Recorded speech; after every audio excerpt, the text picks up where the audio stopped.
Bonsoir à tous et bienvenue pour une nouvelle émission du SAV de la F1. Vous le savez, en cette période de fête de fin d'année, nous consacrons un jour à un bilan d'une écurie de la saison 2019. Et pour ce troisième jour, nous nous intéressons à l'équipe classée 8e dans le classement des chroniqueurs, puisque les chroniqueurs ont voté. Et cette écurie, c'est Renault. Je suis avec Fab, Gus et Shinji. Bonsoir messieurs. Bonsoir. Bonsoir. Ah bah, tu nous demandes pas qui on a vu à la 8e place.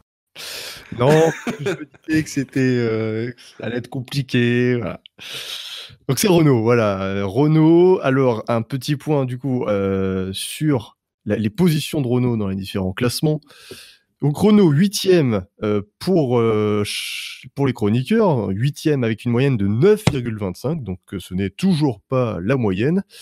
Au classement du SAV, donc le classement des auditeurs, Renault est 5e avec 39 points. Dans le détail, d'ailleurs, on peut citer Daniel Ricciardo qui est 6e avec 28 points et Nico Hülkenberg est 13e avec 11 points. Et dans le classement FIA, Renault est 5e également avec 91 unités. Ricciardo 9e, 54 points, et Hülkenberg 14e, 37 points. Concernant le meilleur résultat de l'équipe, il s'agit du Grand Prix d'Italie, puisque Renault a fait 4e et 5e. Messieurs, vos impressions générales sur la saison 2019 de Renault? On peut dire que ça fait partie des déceptions quand même par rapport à ce qu'on attendait de l'équipe, que par rapport à leur plan multi-annuel de progression, bah c'est... Voilà, sur l'escalier de la progression, ils se sont un peu pété la gueule sur la marche de cette année. Oui. T'avais fini ta phrase? Oui. J'attendais que d'autres rebondissent. Non, personne ne rebondit ici. Alors, je vais en profiter, vu qu'il y a un petit mou pour donner les notes des chroniqueurs. Des notes qui se sont assez... moi, c'est ça que j'attendais. Ces notes qui se sont plutôt regroupées. On a été plutôt unanime. Donc, Benlop 8, Buchor 9, Dino 10, 03, Fab 8, Gus 8, Yannick Doc 10, Marco 11, Redscape 11, Scani 6, Shinji 11, Spider 10 et moi-même 9. Être gentil avec un 11, ça veut tout dire quand même. Ouais, c'est-à-dire que sur les grands prix à peu près normaux, on les a pas sentis à un niveau de performance suffisant pour être à la 4e place. Ça dépendait des grands prix. Et ils n'ont pas su profiter des occasions des grands prix un peu plus chaotiques. À part l'Italie, parce qu'ils font 4 et 5, il y a 3 problèmes devant, donc ils font 4 et 5. Apparemment, leur voiture correspondait bien à des circuits de vitesse de pointe. J'ai pas envie de dire de moteur, parce que je pense que c'était une des caractéristiques de la Renault plus que du moteur Renault, était de générer peu de traînées un peu à la Ferrari. Et donc sur les grands prix chaotiques, ouais, ils ont pas su profiter. Ils ont réussi quand même le tour de force au Grand Prix d'Allemagne d'être une des 2 seules équipes à avoir pas marqué de points. Ouais. 8 points sur les 2 grands prix, donc un peu qui sortent de l'ordinaire, dont 8 au Brésil en fait, avec une seule voiture, et 36 points sur Canada et Italie. Oui. Ça aime les longues lignes droites. Ça aime, oui, c'est ça, ouais. Courbet, ça peut être sympa aussi. Merci. Oui, pas grand chose à rajouter par rapport à ce qu'ont dit le petit camarade. Je pense, c'est plus les attentes en réalité que la performance en elle-même. On sait un peu Chrono, on peut pas les ranger exactement dans la même catégorie que le top 3. Malgré tout, l'année dernière, ils ont fini 4e. Bon, alors, en souffrance quand même. Oui, en souffrance. On s'attendait quand même à ce qu'ils soient des solides 4e, que les Renault soient régulièrement en Q3 et qu'elles soient régulièrement les 2 dans le top 10, quoi. Qui poursuivent, quoi, leur progression. Voilà. Pour être simple, on les imaginait à la place qu'est McLaren cette année. Oui, tout à fait. Voire mieux. Tout à fait.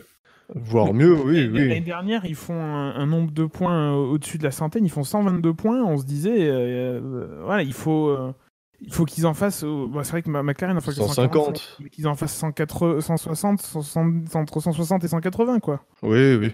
Tu consolides. Là, ils en font 91.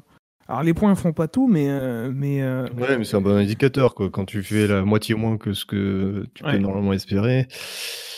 Et la manière aussi, je veux dire, c'est pas du vol, quoi. Je veux dire, on peut pas dire, oui, ils ont pas eu de chance sur ça, ils ont pas eu de chance sur ça. Même dans les faits, voilà, c'est très souvent que les voitures étaient pas en Q3. Enfin, ça arrivait assez régulièrement, et puis. Et on l'a rappelé à Abu Dhabi. Si la course de Toro Rosso se passe mieux, c'est pas certain qu'ils conservent la 5e place du classement. Donc ça pourrait même être encore pire, quoi. Oui. C'est pour dire, quoi. Ils étaient tellement proches de ceux desquels ils devraient être loin qu'ils ont failli encore finir plus loin que ça. Et en plus, la comparaison à McLaren fait encore plus mal que McLaren a un bloc Renault. Et oui. Et paye moins cher ses pilotes. Aussi, c'est vrai. Oh bah là, normalement, chez Renault, ça va un peu baisser l'an prochain. Et McLaren n'avait pas Alonso cette année. Arrête. Mais, enfin, on peut dire ce qu'on veut. C'est la période des fêtes, on a dit qu'on n'en parlait pas. Mais non, mais j'en parlais de manière positive. Là, et McLaren, avec Alonso, ils feraient mieux. Enfin. Ouais. On parlera de Parlons de Renault. On parlera de Indianapolis, c'était pas net. quelques jours. Ouais. J'ai l'impression que c'est surtout pour le coup au niveau du moteur, je vais pas dire que c'était équivalent à un bloc Mercedes, mais quand on voit ce que justement McLaren en a fait, c'est intéressant. Mais que un peu comme déjà l'an dernier, hein, si je me souviens bien, c'est peut-être plus le châssis qui pêche. Moi, j'ai beaucoup de mal à situer la performance du moteur Renault. Alors effectivement, effectivement, sur les circuits un peu plus rapides, on les sentait présents. Encore une fois, moi, je suis pas certain que ce soit dû à de la puissance, mais plus à un châssis qui n'arrive pas à générer de l'appui et qui a donc peu de traînée. Ce qui est surtout préoccupant, même si moi l'aspect performance est pas forcément flamboyant, c'est la fiabilité, quoi. Très clairement, des 4 moteurs cette année, c'est le Renault qui s'est montré, mais en même temps c'est dans la continuité de l'année dernière, qui s'est montré le moins fiable des 4, quoi. Bon, on se souvient que l'année dernière, à un moment, un tournant de la saison de Renault, c'était... Bon, alors même si après ça s'est pas forcément beaucoup matérialisé en points et tout, mais ça a été aussi la Grande-Bretagne, l'arrivée d'un nouveau fond plat. Enfin, donc déjà l'année dernière, ça travaillait énormément sur l'aspect châssis. Ça, à la limite, le moteur, on en parlait, mais c'était effectivement plus côté fiabilité. Finalement, tous les signes concorde pour dire que cette écurie peine à progresser, quoi. Et tous les discours d'Abitbull, même si bon, moi je suis pas de ceux qui aiment beaucoup taper dessus, mais c'est un peu toujours des excuses pour dire bon bah oui, alors on n'a pas le budget, on a prévu un budget bien inférieur en prévision de 2021, le rachat 2015 s'est fait si tardivement que bah finalement notre programme qui était compté à partir de 2016 devrait être compté à partir de 2017. Enfin, c'est que des trucs comme ça, des trucs pour t'expliquer finalement que au-delà de la progression normale qu'il y a eu ces 2 dernières années, parce que mine de rien, bah, tu passes d'une structure qui est exsangue, Lotus, à une structure bah, qui a les moyens, qui a là un peu plus de sécurité, qui progressivement recrute. Mais malgré tout, là, on se heurte bah, aux limites du modèle, quoi. C'est-à-dire que maintenant, il y a quasiment plus de progression. Tu fais venir un pilote, encore une fois, à prix d'or, qui les vaut, hein, encore une fois, qui vaut en tout cas l'investissement.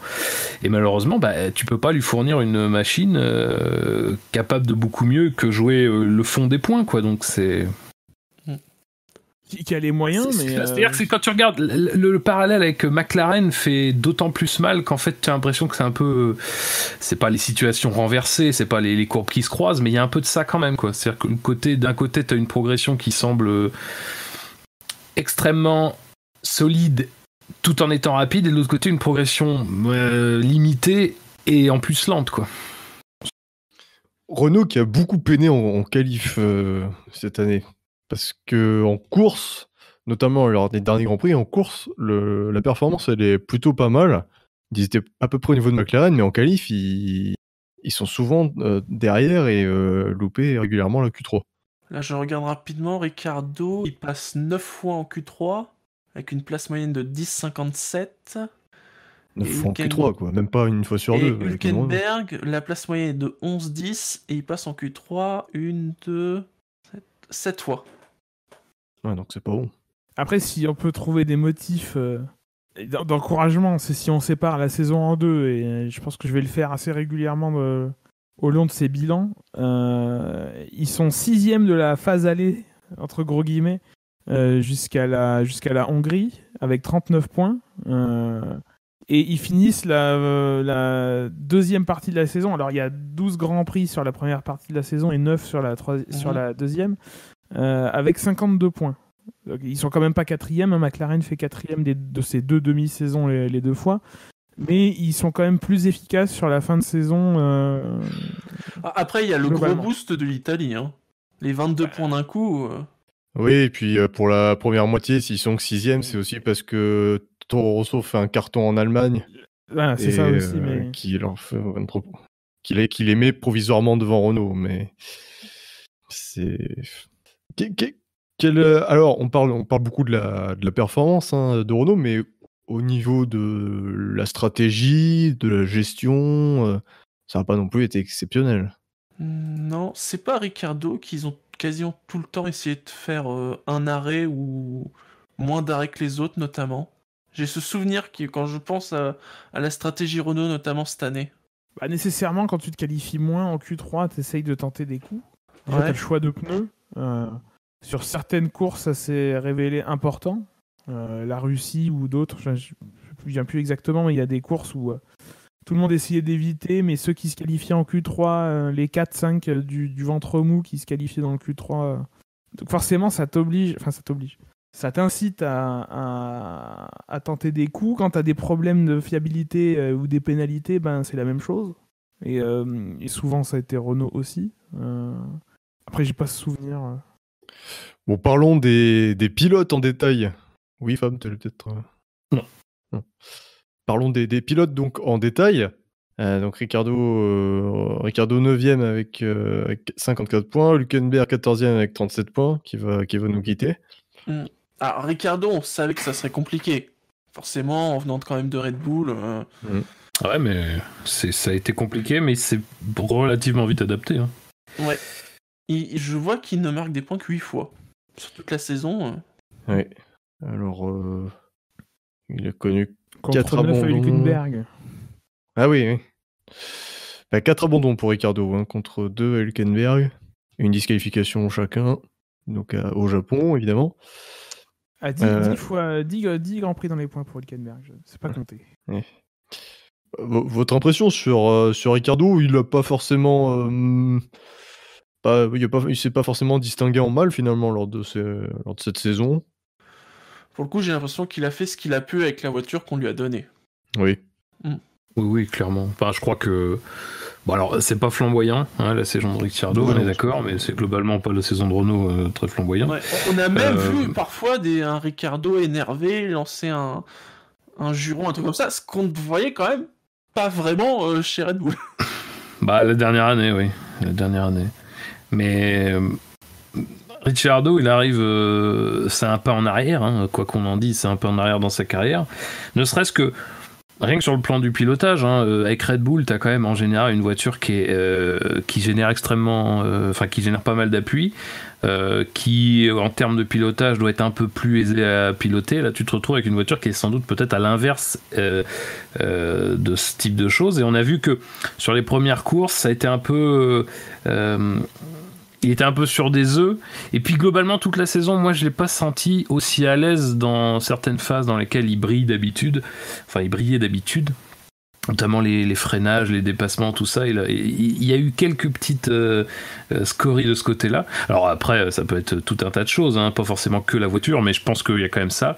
Nouvel environnement et tout, et mine de rien, malgré tout, face à un pilote qui est là depuis 3 ans, il est devant, il est régulièrement devant dans les 2 exercices, alors même si encore une fois, c'est pas non plus des différences abyssal, hein. C'est même plutôt le contraire, c'est même parmi les duels les plus serrés entre les équipiers, mais le fait que ça tourne à l'avantage de Ricciardo montre que c'est quand même plutôt une bonne saison de sa part, en dépit de tout ce qu'on a dit.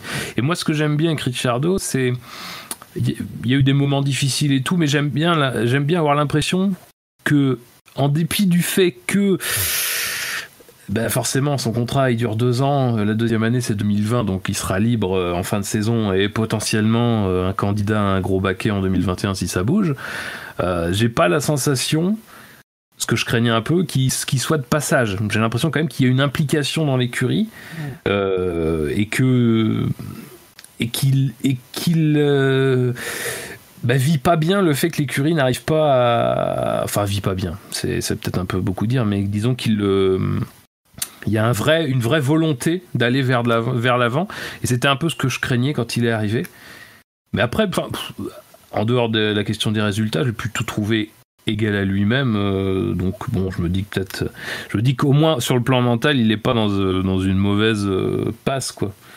Et c'est sponsorisé par Psychology Magazine, évidemment, une partie de... Vous avez une majorité de A, vous aimez les choux. Alors, à noter qu'en qualification, c'est 14-7 pour Ricciardo.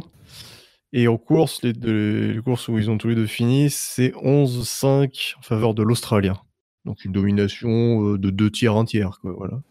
Oh, ça a été assez net, net, comme les banquettes. Après, c'est un peu plus serré en qualif, quand même. Je crois que l'écart moyen est de moins d'1 dixième, je crois. Donc c'est... Oui, quand même, oui. Ouais, bon, ça va. Les chiffres bruts, après les chiffres bruts positionnent toujours Ricciardo devant, hein, ça c'est clair. Mais disons que bon voilà, c'est quand même assez serré, quoi. Donc ça c'était pour Ricciardo. Et concernant Hülkenberg, alors Hülkenberg 14e, c'est pas terrible comme position. C'est son plus mauvais classement en fait depuis sa première saison en F1. Ouais. Il avait fini 14e. La boucle est bouclée. Que dire, il a été égal à lui-même. Oui. Relativement solide, friable dans les moments importants. Oui.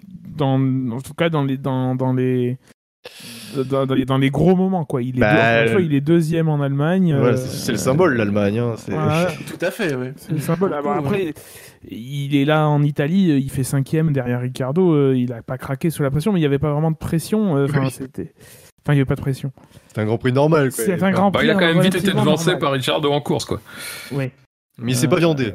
Mais il s'est pas viandé, il a quand même rapporté relativement à Ricciardo un nombre de points intéressant. Le pack est très serré, hein, entre la 9e place de Ricciardo et la 14e de Hülkenberg. Il y a 17 points. On sent que c'est le week-end. Ah, mais non. Le compte est bon. Donc voilà, c'est pas ridicule, mais encore une fois, et la problématique de Renault aussi, quand on regarde les statistiques, Renault 0 podium, Toro Rosso 2, McLaren 1, quoi. C'est pas la... Enfin, pour un constructeur, t'es quand même en recherche de visibilité, et le podium, c'est un gros boost en termes de visibilité, et Renault n'en aura marqué aucun cette année, et aucun depuis le retour. Là où Toro Rosso en a fait 2, Racing Point, Force India en fait 3, 4, 5 sur la même période. On attendait sans doute de lui une espèce de coup de jus qui n'a pas eu lieu. Parce que c'est aussi un des motifs, hein, pour lequel on le remplace par Ocon. Hein. C'est de dire, voilà, Ocon, il va amener ce coup de boost dont a très clairement besoin Renault. Oui, puis après, enfin bon, sans tirer un bilan sur la carrière d'Hülkenberg, je pense que comme Gus le souligne, il a eu les occasions, hein, de... Je sais pas s'il aurait eu l'occasion de sauver son baquet, très sincèrement, parce que je pense que ça va au-delà de ce qui s'est passé par exemple en Allemagne, même si on a senti qu'à ce moment-là c'était quand même un point de rupture. qui a pas dit son nom, mais quand même qui ressemblait beaucoup, quoi. Mais ouais, et c'était pareil. Vous vous souvenez, hein, c'était pareil avec Force India quand il était confronté à Pérez. Hein. Bah oui. Et à un moment donné, bon, voilà, Pérez prend l'avantage et puis c'est inéluctable, ça ne bouge plus. Et voilà, il n'y a pas grand chose à dire, c'est sa carrière, quoi, c'est comme ça. Et effectivement, l'Allemagne, c'est un symbole. Il n'y a pas que lui qui fait cette erreur d'ailleurs. Et il y en a eu pas mal. Mais lui l'a fait. Et voilà, encore une fois, c'est une occasion qui passe sous le nez. Alors sans doute peut-être pas de podium, hein. Encore une fois, l'Allemagne, c'était quand même très, très particulier. Mais bon, il n'a pas été là quand les autres ont fait des erreurs, quoi. Après, ce qui est symptomatique, c'est quand il dit oui, je re-regarde le Grand Prix du Brésil 2012 et j'ai le cœur qui saigne. Bah oui, Ouais. Oui. c'est Oui. c'est Terrible. quand t'es un grand champion, tu reviens pas sur un Grand Prix du passé, quoi. Enfin, t'as pas ce, enfin, je sais pas s'il est tombé dessus par hasard ou quoi, mais malheureusement, ça prouve un peu qu'il a peut-être pas l'état d'esprit. Il nous manque un petit quelque chose qui fait la différence entre un bon pilote et un cador, quoi. Ouais. Il avait une très bonne cote avant la deuxième année de confrontation avec Pérez, parce que c'était vraiment jusqu'en 2015 du coup. Il y avait vraiment eu une superbe cote. Hein. Il avait fait une superbe saison chez Sauber. Il avait fait une première année chez Force India en 2012. C'était très solide. En 2014 et 2015, c'est vraiment le leader de l'équipe face à Pérez. Et quand Pérez prend le dessus... Ah non, c'est en 2015 d'ailleurs que Pérez prend le dessus. Effectivement, on sent que son étoile pâlit un peu, quoi. C'est plus le même gabarit. Les gens se sont désintéressés de lui aussi. C'est la comparaison avec Pérez, c'est pas l'objet de ce podcast, mais c'est très, enfin, pour le coup, Pérez, je pense, quand il a eu des occasions à saisir, je pense que le seul truc finalement qu'il a manqué comme très gros résultat, c'est Malaisie 2012 où il pouvait gagner. Mais finalement, ce jour-là, il fait quand même podium. Et des podiums, il en a refait quelques-uns derrière. Et je suis quasiment certain qu'en termes de performance et de talent pur, il n'est pas bien au-dessus d'Hülkenberg. Mais l'état d'esprit, sans doute, et le fait de rester en fait, Hülkenberg, c'est quelqu'un qui, en général, reste en dehors des problèmes, sauf quand ça compte. Pérez, c'est quelqu'un qui a plutôt... Alors après, c'est à toute proportion gardée sur certains épisodes, mais disons qu'il a une capacité à rester dans les moments chauds, là aussi en dehors des dégâts, quoi. Faut pas qu'il croise Esteban Ocon, quoi. C'est bon pour les pilotes? Oui, je pense. On va faire un petit point sur le sondage. Le sondage concernant le titre qu'on pourrait donner à la saison de Renault dans un épisode de Drive to Survive. Est-ce que vous avez des propositions, messieurs? Est-ce que tu peux nous dire où en sont les sondages des deux précédentes émissions? Eh oui, bien sûr. Bah non. Eh oui. Bah non. Ben non. Bah non, Faut laisser le temps encore aux gens de voter, voyons. Oui, faut laissons les laisser gens voter, enfin. Eh, voyons. Je croyais que tu me parlais des Grands Prix d'Abu Dhabi. Non. Ah, terrible. Terrible. Donc, voilà. Est-ce que vous avez des idées, messieurs? Oui. Alors, oui. Vas-y. À qui l'honneur? On a tous trois dit oui, il dit vas-y. J'ai juste entendu Shinji. C'est pour ça. Vas-y, Shinji. Allez. Allez, Shinji. Je vais dire rire jaune et année noire. Voilà, référence aux couleurs de la Renault. Oh bah merci, vraiment.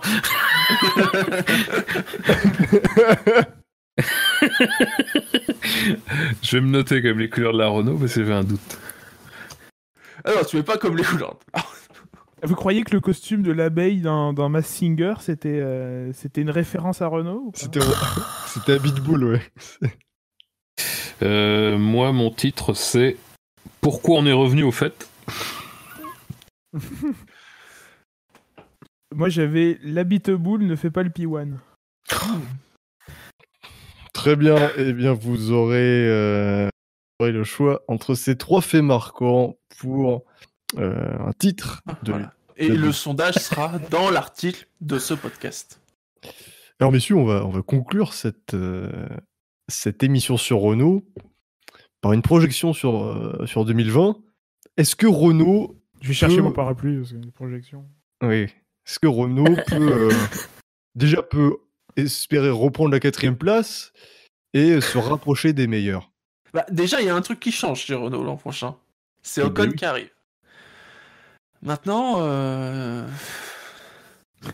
on l'a dit, hein, c'est beaucoup la voiture. Si la voiture est bien, enfin, je veux dire, potentiellement, le duo de pilote est super intéressant, quoi.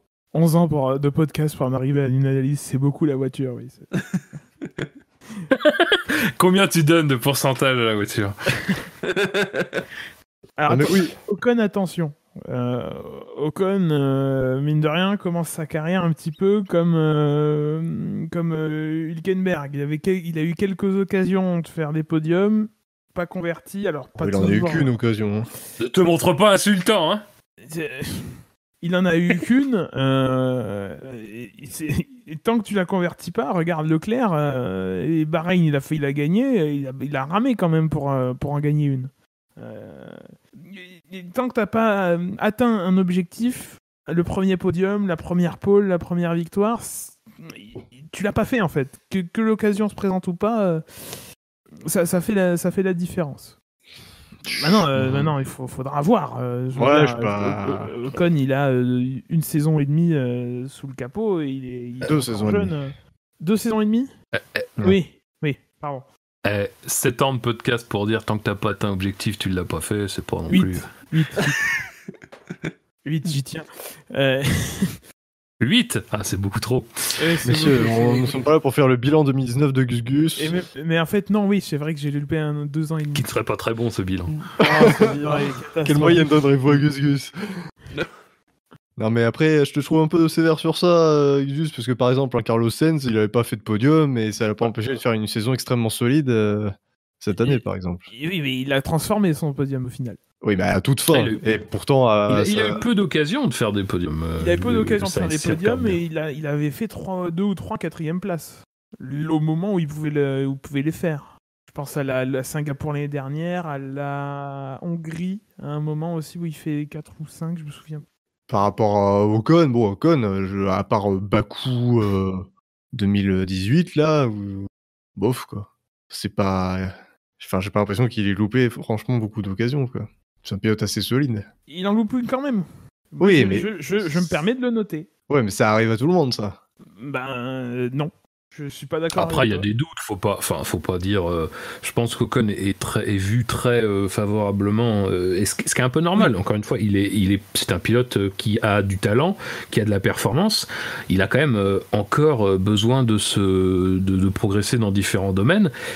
Et je dis bien différent avec un S parce que il y a les courses, il y a l'évaluation de sa situation dans l'espace vis-à-vis de son coéquipier. Il y a oui, saisir des occasions, même si encore une fois il en a pas eu de nombreuses, mais il en a eu quelques-unes. Je pense qu'il faut quand même chez Ocon, c'est peut-être. Moi, je pense que Renault va pas montrer de choses incroyables l'année prochaine. Je crois que j'espère pour eux que ça va progresser un peu, mais à mon avis, ça restera dans les mêmes eaux. Et du coup, je pense que pour un Ocon, c'est quasiment l'environnement idéal, parce que tu vas quand même te confronter à un pilote qui a du bagage, qui est performant, qui a déjà lui prouvé qu'il savait saisir des occasions, et qui, je pense, a quand même un niveau de régularité qui est assez suffisant pour se jauger. Donc voilà, je pense que s'il arrive à corriger ces petits problèmes qu'on a vus ces premières années, il a tout à fait l'environnement pour progresser. Et est-ce qu'il sera le leader de demain de Renault si jamais Ricciardo s'en va Bonne question. Est-ce que Renault sera toujours là en 2021 ? Mais bon, ça c'est une autre histoire. Après, c'est vrai qu'il ne faut pas en attendre énormément d'Ocon. Il vient quand même de rater une saison. Enfin, il n'a pas couru pendant une saison. Il n'a pas raté. Il était chez Mercedes, il a fait du simulateur, mais ça ne remplace pas la piste et la course encore moins. Donc il sera pas anormal qu'il soit derrière Ricciardo. Ce qu'il faudra évaluer, c'est l'écart. Et sa saison chez Mercedes, sur le plan de la technique et tout, est-ce que ça peut lui apporter un plus ? Oui. Il y a Oui, le mais côté je bosse dans une grosse écurie, quoi. Mais ça lui aura coûté plus, en fait, je pense. En cas d'abandon, il sait où se mettre dans le garage, c'est déjà ça. Quoi. 21 Grands Prix d'expérience en moins, c'est quand même pas rien, quoi.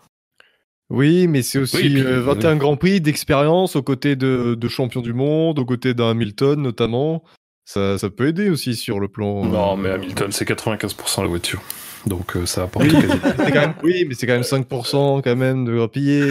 C'est bien. Ouais, c'est 5%. Non, mais. Alors, 3% de gagner. Regardez Felipe Massa quand il apprend 2003 aux côtés de Schumacher. Bon, bah, c'était Ouais, plus mais le c'est même une après. F1 différente. C'est Oui, une F1 c'est différente. vrai. C'est Barrichello qui a tout appris. moi, peut-être ce que je craindrais le plus, c'est qu'il bazarde la saison assez rapidement. Ah, Renault. Oui, Renault. Parce que Oui. justement, en plus, eux, dans leur logique, essayons de dépenser le moins possible pour faire de la F1. S'ils voient que la voiture, ça va pas beaucoup mieux, eux, ils sont vraiment le client vraiment Oui. parfait pour dire bon, 2020, on arrête et tout, on met tout sur 2021.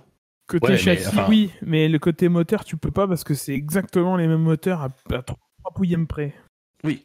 Le problème, encore une fois, c'est ce qu'on avait déjà dit il n'y a pas si longtemps dans une émission, c'est que en 2020, il va falloir se décider rapidement à engager des dépenses supplémentaires, parce que c'est pas encore le budget capé, le règlement financier.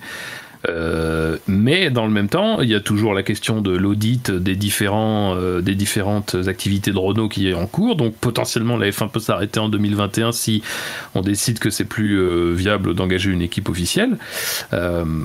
Donc bon, c'est le client idéal, ça je suis tout à fait d'accord, mais est-ce que ça va se passer Voilà, il y a encore, bon, même si l'avenir de tout le monde en réalité est un petit peu sous questionnement, mais voilà, il y a ça aussi à mettre en perspective. J'ai envie de dire, la saison qu'il fallait sacrifier, c'était la saison 2016 et on a vu ce que ça a donné quoi derrière.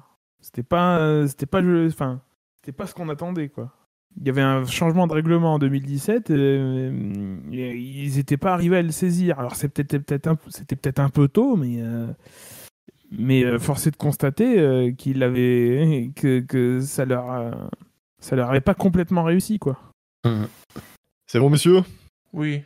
En conclusion, on peut faire un petit jeu de pronos. D'abord, à quelle position vous voyez Renault et essayer de me donner une fourchette en termes de points. Et deuxième prono, quid de la confrontation entre Ricciardo et Ocon. Alors, en termes de position, je les verrais bien 6. Oula. Ouais, parce qu'attention, il y a des écuries en dynamique qui reviennent derrière. Racing Point qui font une deuxième. Racing Point et Toro Rosso font quand même une deuxième partie de saison intéressante, sans dire explosive, surtout pour Toro Rosso qui profite encore une fois d'un Grand Prix. Et Alpha, on en parlera dans l'émission dédiée, mais rien ne dit que 2020 sera comme 2019. Ça pourrait être plus comme 2018. On ne sait jamais. Enfin, c'est possible. Voire même As. On ne sait jamais. Donc tu les vois plutôt 6ème. Ouais. Et confrontation Ricciardo-Ocon. Je pense que Ricciardo sera devant. Mais largement ou... Non, pas largement, avec quelques pointes quand même où Ocon sera devant en fait. D'accord. Moi je serais très déçu qu'il fasse pas au moins 5. Ça reste... Faut quand même se rappeler que ça reste une écurie d'un constructeur. Donc qui fait châssis et moteur, donc il peut faire le moteur à sa main et le châssis adapté complètement au moteur et inversement. Enfin... Et malgré ça, ils se font quand même bien latter la gueule par McLaren. J'ai du mal à imaginer que McLaren étant sur une dynamique positive, il en soit autrement. Maintenant, s'ils sont pas relativement proches de McLaren, ce sera vraiment décevant, quoi. Donc moi, je les vois bien 5. Parce que à un moment, il faut que ça décolle. Après, la logique veut que Ricciardo soit devant Ocon et qu'Ocon réduise l'écart en cours de l'année. Voilà. Fab. Moi, je les vois 5. Je les vois stagner. Donc, enfin, je veux dire stagner en 5ème position. Pas stagner complètement non plus. Mais et après, Ricciardo Ocon. Ouais, je pense que Ricciardo Surtout qu'encore une fois, Ricciardo, si il y a des choses à faire en 2021, il faut pas non plus montrer que t'es démobilisé. Hein. Donc vaut mieux être performant. Ouais, puis moi, je les vois 5e aussi, parce qu'effectivement, McLaren a déjà pris un bel avantage et c'est une écurie qui devrait faire mal, et avec un peu plus de points quand même pour Renault l'an prochain. Et un Ricciardo qui prend le dessus sur Ocon, mais Ocon qui devrait réduire l'écart. Et pourquoi pas prendre le dessus en qualif en fin de saison. Ah oui, pourquoi pas, oui. Voilà, c'était la fin de notre bilan sur Renault. On se retrouve demain pour le bilan Et d'une... n'oubliez pas N'oubliez pas, de bien voter sûr. pour les SAV d'or, c'est en ce moment même. Et oui, c'est en ce moment. Vous avez Parce beaucoup qu'on de peut vous dire, c'est catégories. très serré dans certaines catégories. Oui, Tout à fait. tout à Et fait. moins dans d'autres. C'est ça. C'est mitigé. Donc pour voter, vous vous rendez sur le site savf1.fr. On se retrouve demain. Le SAV vous donne rendez-vous demain pour une nouvelle écurie. Salut à tous. Salut. Salut.